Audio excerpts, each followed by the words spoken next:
అసలు ఎక్కడా రెచ్చగొట్టే మాటలు ఏమి లేవే. కల్తీ నెయ్యి గురించి మాట్లాడాము. కల్తీ నెయ్యి గురించి వాళ్ళు చేసిన దుర్మార్గాల గురించి సిబిఐ ఇచ్చిన రిపోర్టు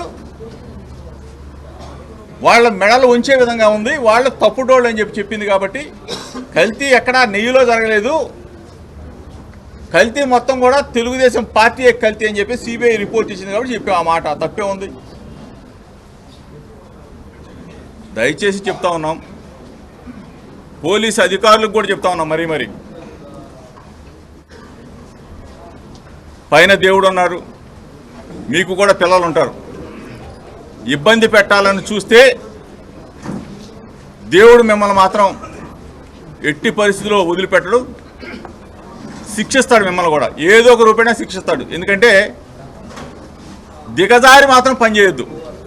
ఈరోజు చంద్రబాబు నాయుడు గారు 2 సంవత్సరాలు అయిపోయింది. ప్రజాస్వామ్యంలో ఎవరో శాశ్వతం కాదు, భూమి గుండ్రంగా ఉంటుంది. శాశ్వతంగా చంద్రబాబు నాయుడు ఉంటాడు ముఖ్యమంత్రిగా అని చెప్పేసి మీరు అనుకోవద్దు. ఈ పాటికే ప్రజల్లో తిరుగుబాటు లేకపోతే మెడికల్ కళాశాలల విషయంలో 1 కోటి మంది సంతకాలు స్వచ్ఛందంగా వచ్చి పెట్టారు. ఈ పాటికే తిరుగుబాటు వచ్చేసింది. దయచేసి మీడియా మిత్రుల ద్వారా పోలీస్ అధికారులు కూడా వినయపూర్వకంగా విజ్ఞప్తి చేస్తా ఉన్నా, వాళ్ళేదో రాక్షసానందం పొందుతారు, మీకు అవసరంలా.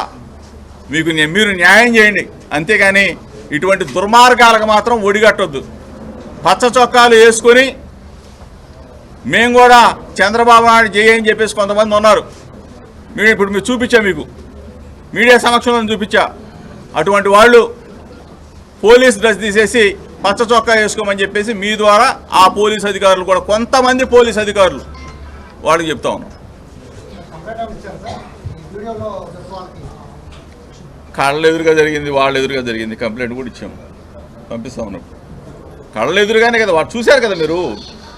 పోలీసుల సమక్షంలో జరిగిన దాడి, పోలీసులు, తెలుగుదేశం పార్టీ నాయకులు అందరూ కూడా కలిసి చేసిన దాడి. కానీ మీరు చూశారు కదా, ఒక్క పోలీస్ చేతిలో లాఠీ ఉందా? ఒక్క పోలీస్ సోదరుడి చేతిలో అయినా లాఠీ ఉందా? ఏ అధికారైనా వచ్చే వాళ్ళని దండించాడా, ఆపాడా? ఏది జరగల. ఇది దుర్మార్గపు చర్య. ప్రజాస్వామ్యం ఎక్కడా లేదు. ఇది కృష్ణా జిల్లాలో మొట్టమొదటిగా తీసుకొచ్చిన సాంప్రదాయం. పెట్రోల్ బాంబులతో దాడి చేయడం అనేది మొట్టమొదటి సాంప్రదాయం. అదే కానీ ఫైర్ అయ్యి మా ఇంట్లోకి వెళ్ళి ఉంటే, మా నాన్నగారు ఉన్నారు 80 సంవత్సరాలు, ఏమైపోయేవాడు? దుర్మార్గంగా చేయొద్దు. లోకేష్కి చెప్తామన్నా, నీ ఇంటికి నా ఇల్లు ఎంత దూరమో నా ఇంటికి నీ ఇల్లు అంతే దూరం. ఏదో పేద పుడింగ్ అనుకోవద్దు. దయచేసి మంచి నడవడిక నేర్చుకో. రెడ్ బుక్ తీసి మడిచి పెట్టేసుకో, ఇంకా చాలు. మర్యాదగానే చెప్తా ఉన్నాం, దయచేసి వినండి. ఎవరో పేపర్ రోడ్ రెచ్చగొట్టాడు, ఒక వార్త రాశాడు, నువ్వు రెచ్చిపోతే ఎటాయా? రాస్తారా పేపర్ వాళ్ళు, నువ్వు రెచ్చిపోతావా? ఇవాళ ఇంకో పేపర్ అని రాశాడు, జోగి తగ్గలేదని చెప్పి తిరుపతిలో ఏం మాట్లాడామా? ఏం మాట్లాడాం? రాయగొండ మాటలు, అనగొండ మాటలు మాట్లాడాము ఏమన్నా? పేపర్ మిత్రులు కూడా చెప్తా ఉన్నా, 1-2 పేపర్లు ఎందుకు మీకు? ఎందుకు ఆనందం? దయచేసి రాక్షసానందం పొందబాకండి.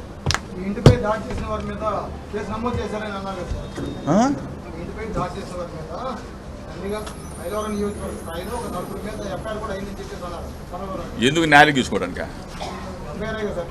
ఎఫ్ఐఆర్ 4 తీసుకోవడానికి ఏముందాడా? ఇప్పుడు మా వాళ్ళు ఇక్కడ ఉన్నవాడి మీద, లోపల ఉన్నవాడి మీద కేసులు పెట్టారు. మా ఇంటి మీద దాడి చేసింది పోయి మా ఇంటి దగ్గర ఇక్కడ మా లీడర్ల మీద కేసులు పెట్టారు. చంద్రబాబు నాయుడు గారు నిజంగా ఆ మాట మాట్లాడుంటే ఆయన గుండెల మీద చేసుకోమనండి. చంద్రబాబు నాయుడు గారి కన్నా నిజంగా అటువంటి ఆలోచన ఉంటే నన్ను అరెస్ట్ చేయించడం, 83 రోజులు జైల్లో పెట్టడం. ఎందుకంటే ఫేక్ కేసులు కదా, ఏ ఆధారం లేకుండా, ఎటువంటి ఇది లేకుండా నన్ను, నా తమ్ముడిని జైల్లో పెట్టారు 83 రోజులు. రాక్షస ఆనందం కదా ఇది. ఉదయం మాత్రం సుస్పష్టంగా చెప్పారు,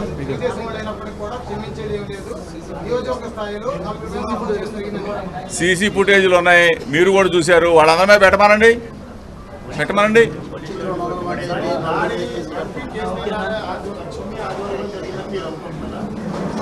100కి 100 పాళ్ళు చిన్ని ఆధ్వర్యం కాదు, చిన్ని ఆదేశాల మేరకు లోకేష్ కనుసన్నల్లో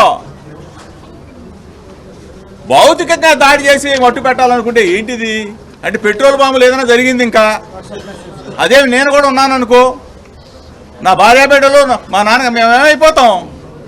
మీడియా మిత్రులు ఆలోచించాలా, ప్రజాస్వామ్యం ఇది కరెక్టా?